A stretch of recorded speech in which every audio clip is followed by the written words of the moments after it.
Afternoon, John. Hi, Ian. We said we'd meet up and we'd feed back the direct observation Yeah. from yesterday. So I thought we'd start off with some positives. Oh, yeah, please. What do you think went well? I thought sort of the general mood of the meeting was pretty good. I thought there was some good body language from Mum and the kids. I felt less nervous about being observed. And I think I got some information out of the session. So I thought, on the whole, I felt pretty positive about what had happened, really. Right. I mean, I would agree. I thought the communication was really, really good. I thought that really stands out in terms of this direct observation compared to the first one that you did, where I think by your own kind of acknowledgement, you said you were quite nervous. And this time, I thought you put the family at ease right at the beginning. You kind of acknowledged that they were probably nervous in this type of setting. Yeah. Can you remember what you did to actually put them at ease right in the beginning? I tried to use myself in fact, really, and there were some comments made about a TV programme that I sort of latched onto. And, I mean, I didn't particularly plan that, it's just the opportunity arose, and I thought it was about using a bit of your personality and a little bit of humour to sort of settle everybody's nerves down, including my nerves. And in some respect that helped me, because them relaxing helps me relax.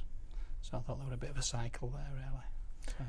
In terms of what did you actually observe when you did that, in terms of the impact it had actually on the family? I thought the children sort of relaxed and engaged a bit, quite jocular.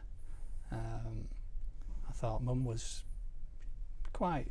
she found it quite amusing. I know you've got to be a bit careful about using humour because it might fall on stony ground and it can be inappropriate, but I thought it was sort of gentle, and I could see her body language relax a little bit.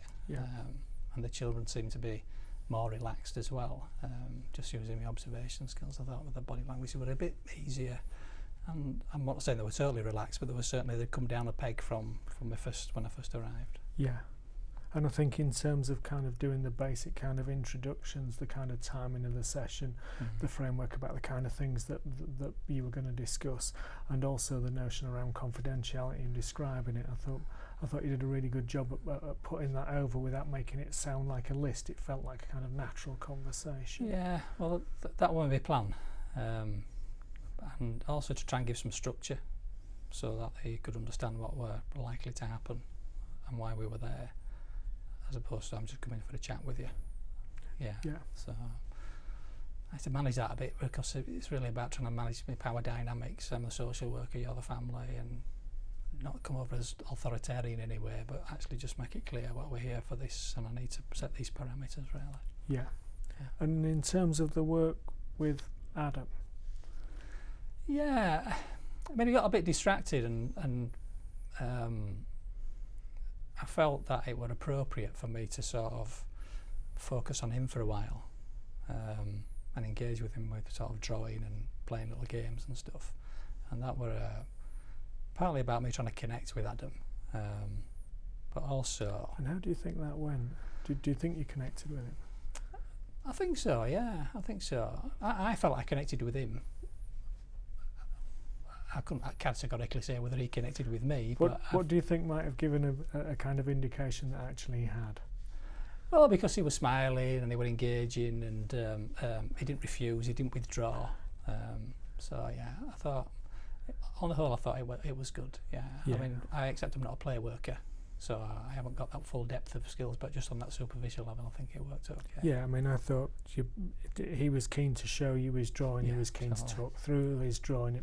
It kind of gave a real strong indication that actually he was engaging with you, and that he kind of trusted you to share that information with.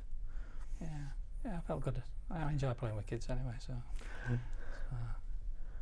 In terms of things that didn't go quite so well, when you kind of picked up this at the end of the session, but if you were to redo this thing, what would you do differently?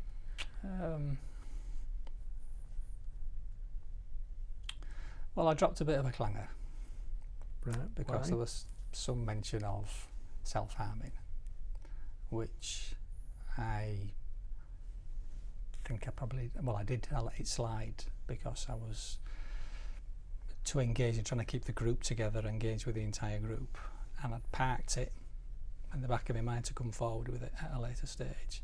But to be honest, I think even though I thought I was sort of relaxed, there were a lot going on. Mum was telling me a lot of stuff, and I thought I allowed that.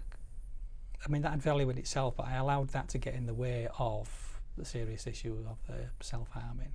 And afterwards I kicked myself because I felt, well, really, John, you should have sort of, rather than just tick that in the box in your mind, you should have sort of written it on your hand almost as needing to be brought up and discussed, which I didn't do.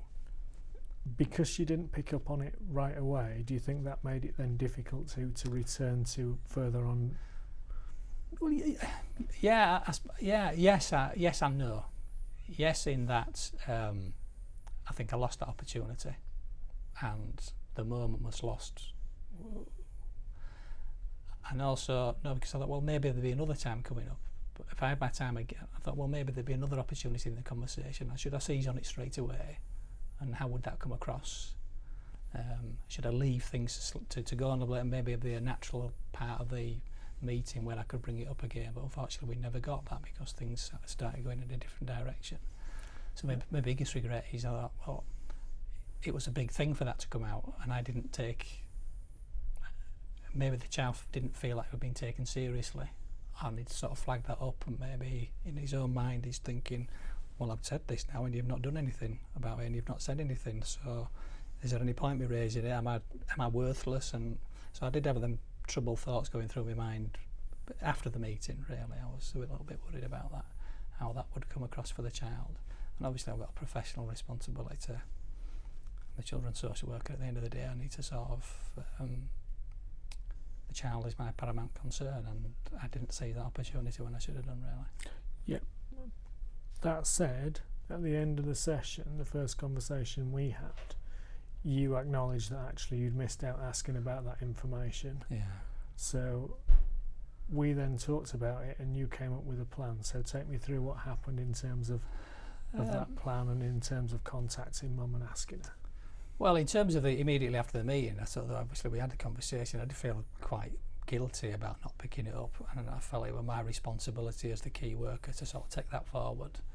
And our conversation was very helpful, really, because it allowed me to verbalise what I wanted, what I was feeling and what I needed to do. So we agreed that I should phone the family as a plan of action, or phone Mum as a plan of action, and see really what was going on and just revisit that issue, really. What did Mum say when you contacted her?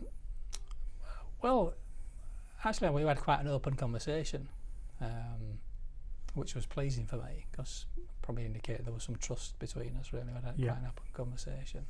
And we talked about what had happened, had there been any warning signs, any signs to Mum, had the child displayed any signs, and what was happening then, what was happening now, is there any likelihood of it happening in the future. I'm trying to do a bit of a positive risk assessment, really, on, well, okay, we know that's happened. What could we do to mitigate against it? Is it a reoccurrent issue?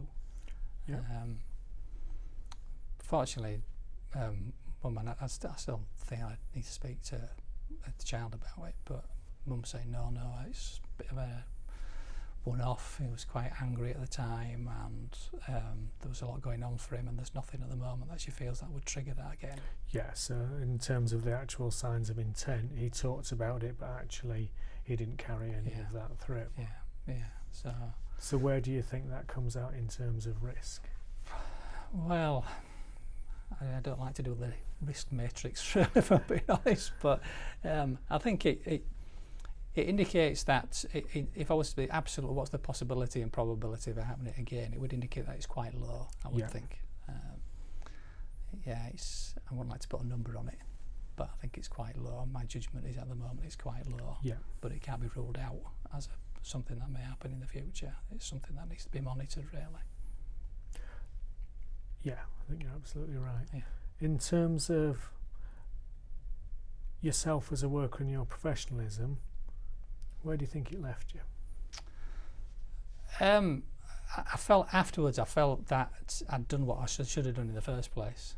So I felt quite self-fulfilled, really. I'd actually fulfilled what I should have done and felt good about that. I felt good that I'd been able to be open about how I was feeling after the meeting. I also felt quite good that I'd been able to highlight what had gone array myself without it having to be pointed out to me. Yeah. And I felt quite good that I'd planned the next intervention and carried it through, and at the end of that got some feedback that I thought was useful. So in terms of a circle, I think we'd completed another circle, really. Yeah. So if you go back to what we were talking about last time, which was Kolb's learning cycle, the notion is that actually there was the incident, there was your reflection on the incident, and then from that you actually came up with a plan. Yeah. I think we closed. I mean, there'll be many more circles to do, but in terms of that, I think we closed that circle, really. And I think that's a little bit about being autonomous as a worker, being able to do that as well and recognise that yourself, because I'll always have a supervisor sat next to me. Yeah. So. And I think in terms of your actual actions, the key thing was that, yes, you missed it at the time and it didn't happen in the meeting, but actually you knew what you'd missed, you followed it up, so in actual fact it wasn't missed, it was just delayed in terms of having that conversation. Yeah, that's a good way of putting it, I think so. Yeah. So overall I think it was a really, really good observation. Yeah, thank you.